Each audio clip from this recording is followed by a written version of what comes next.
Hello, friends, and welcome back to Stories About Entitled People. We start today's video with a story where entitlement nearly cost a man his life. A group of hikers thought blocking a mountain trailhead was no big deal.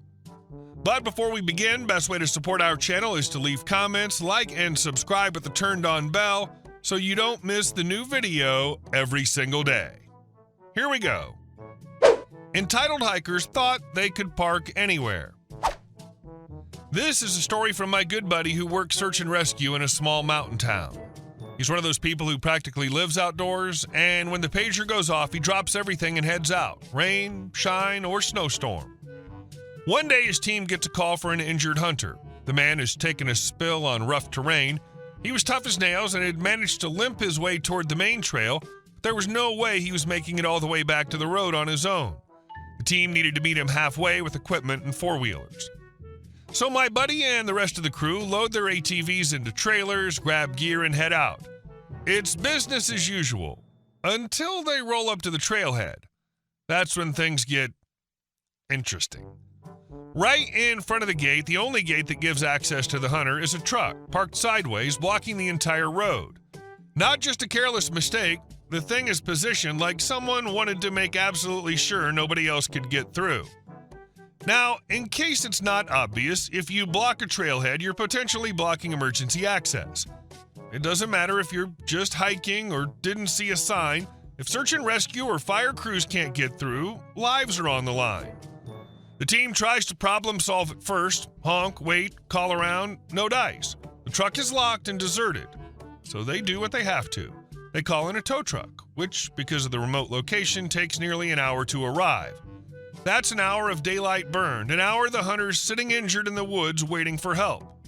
Once the tow truck finally gets the vehicle out of the way, the team rolls in with the four-wheelers and medical gear. Not far up the trail, they run into a group of hikers. Standard practice is to check in with people you meet, so one of the rescuers asks, "We're heading up to find an injured hunter. Have you seen him?" The hikers nod. "Yeah, he's up the trail. We passed him. He said rescue was coming, but you guys were delayed by an hour. We're just heading down to move the truck."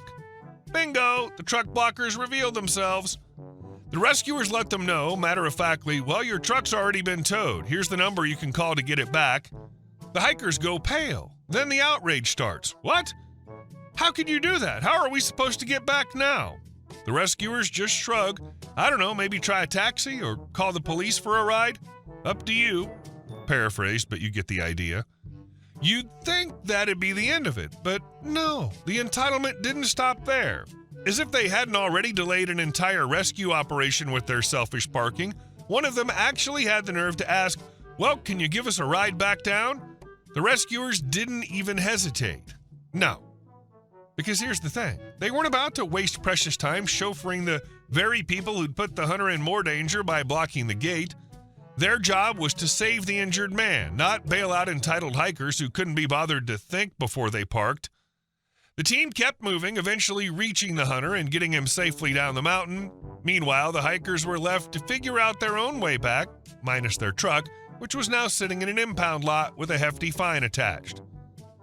And that's really the takeaway here, in case anyone needs it spelled out. No matter how far out in the middle of nowhere you think you are, don't block a road. Don't block a gate. Those aren't just for logging trucks or rangers. They might be the only lifeline someone has when things go wrong. These hikers learned the hard way that the mountains don't bend to your entitlement.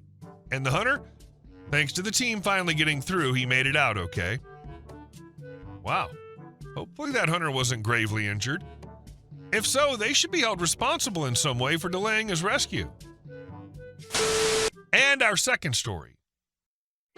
From fake injury to real handcuffs, a bar manager's sweet victory. I manage a sports bar, nothing too fancy, just your classic beer, wings, and game on every screen kind of place. I've been there long enough to know most regulars by name, and enough stories to write a damn book. But there's one saga that stands out, a personal favorite, because karma doesn't always take years. Sometimes it shows up with flashing lights.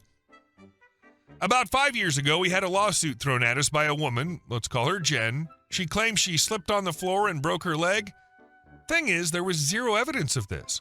No wet floor, no witnesses who backed her up. But what we did know, her dad had a reputation in town, known for accidentally falling in stores, parking lots, fast food joints, you name it. The man treated personal injury like a side hustle. Apparently, the apple didn't fall far. Jen pushed the claim, and despite everything, she won. $25,000. Our insurance company cut the check, and we were stuck with a higher premium for years. What made it worse was her dad showing up at the bar almost daily during the lawsuit, full-on smug parade every time he walked in. Always the same routine, loud enough for the staff and a few customers to hear. You know, my daughter's about to own this place. Better get your resumes ready. Sometimes he'd just come in and stare, like we were all supposed to be shaking in our aprons. Jen trailed behind him with that same annoying grin, like she was already measuring for new curtains. After about a week of this nonsense, we finally told them to leave and not come back. That was the last we saw of either of them, until last week. It was a pretty normal night, busy but not chaotic. I was walking the floor when I spotted a woman at the bar, and instantly something in me froze. The profile, the hair, that leathery, I sunbathe in spite look. My first thought, man, she looks like an alligator. My second thought, wait a second, the alligator returns. Yup, Jen. Turns out it was her birthday. She and her friends were laughing it up, drinking like they owned the place, like we'd all forgotten who she was. I didn't say anything right away. I went to the back, confirmed with another longtime employee it was her, then grabbed one of our bright yellow wet floor signs. I walked up to her table, placed the sign right at her feet, and gave her a big manager smile. Hi, Jen, right? She blinked, caught off guard. Yeah. Cool. You remember this place, right? The one you sued and profited off of? You're not welcome here, so go ahead and take your birthday party elsewhere. Her expression flipped. The fake smile dropped, and the entitlement rolled in. You can't just kick me out. I'm a paying customer. I laughed. No, I'm a paying manager, and you? You are a walking swindler. That one must have struck a nerve because she got up and stormed out, dragging her confused friends with her. One of them muttered something like, "What the hell was that about?" And I didn't even bother explaining. She sat in her car for a while, probably texting someone about how unfair it all was. I figured that was the end of it, but then as she finally backed out of her space, she clipped the front end of a police cruiser that had parked behind her without her noticing. Cop was still in the car. Lights flipped on, siren chirped, and we watched from the front windows like it was our own private show. The officer got out, had a brief conversation with her, then did the full field sobriety test right there in the parking lot. 10 minutes later, she was in the back seat with bracelets on. A lawsuit gets you $25,000, but rolling back into the same bar years later uninvited and catching a DUI in the parking lot? That's priceless. Haven't seen her since. Hopefully next time she celebrates her birthday somewhere she didn't screw over. But if she does show up again, got a fresh wet floor sign waiting just for her. Well played, dude. If this is a true story, I hope you're still managing that bar with your head held high and a fresh stash of wet floor signs just in case. And our last story. Trespassing in Big Sky Country comes with consequences. I live on a fairly large 4,800 acres ranch in Montana. I'm not a rancher and I don't pretend to be, but I inherited the ranch and leased most of the land out to people who know what they're doing. Now, when I took possession of the property, I had the boundaries reviewed and marked by a surveyor, and with my trusty ATV, I verified that the fence was intact all around my property and was marked no trespassing according to the law. Met my neighbors, tried to live quietly in the beauty I had. One day, coming back from town, I found 3 cars blocking my driveway. My driveway is a private graded gravel road about 1.25 miles long from my fenced marked gate on the public access road.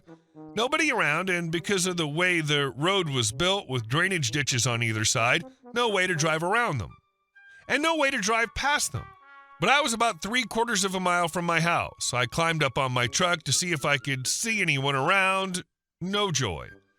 Now, I considered just chaining onto the vehicles and towing them with my truck, at least until I can get by, but I figured I better get some witnesses, so I called it into the sheriff's office. Fortunately, the deputy on duty on my side of the county was fairly close, so he swung by in half an hour or so. "Hey, Doc," he said.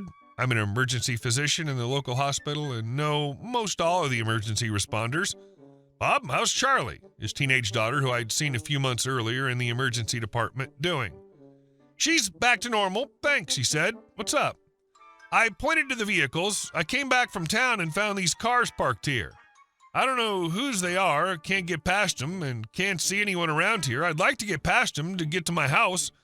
Well, I can ticket them and order them towed, but the nearest tow truck's probably 2 hours away. Why not just tow them yourself?" "That's what I was thinking of doing, but I wanted a witness." "Okay, Doc, let me give you a hand." So we took some pictures of all of it and towed the cars out of the way, which caused some damage to the road surface. Gravel, right? The damage is what really annoyed me. I just paid the bill to have the road graded and more gravel added, something that has to be done every year or so on such roads. But I was able to get by, which was the important thing. The next morning, the cars were still there. And the next morning. So the cars had been there 3 days now. They were still there. I had enough. I drove out to the cars with some wooden cribbing and a high-lift jack and jacked the cars up, put cribbing down, and left the cars there, wheels up in the air. It took 2 more days before anyone showed up. 8 people showed up, angry because their cars had been essentially booted. They really didn't like it when I told them they owed me for parking and damage done to the road because they blocked it. "You know this is a private road, right?" I asked. "We didn't know. You had to pass a closed gate with signs to get onto this road. Then you blocked the road because you were too stupid to park like an adult? Blocked emergency access to my home? I should have had your cars towed, which the sheriff told me I could do. They started threatening me, saying they'd call the police. Go for it. Turns out they were backpacking and their phones had all died, so they wanted me to call the police." Fair enough. The deputy, Bob again, showed up, and since he already knew the situation, their claims didn't get far. This time I had Bob trespass them and escort them off my property. "They can wait for the tow truck on the public road," I said. "Also, Bob, I'd like to have their names, addresses, license numbers, and vehicle registration noted in your report for my lawsuit." "No problem, Doc."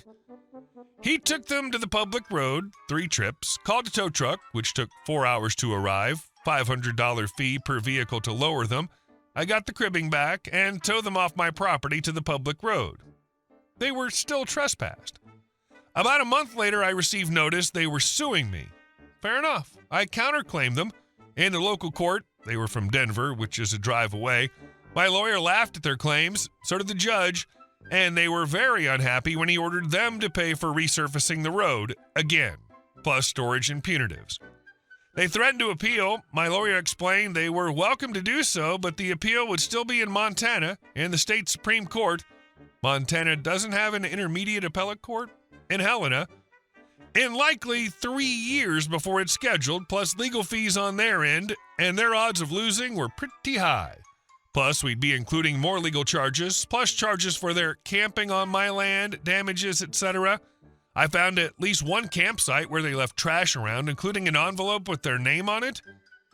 It took a year, but I got the payment from the 3rd hiker last week.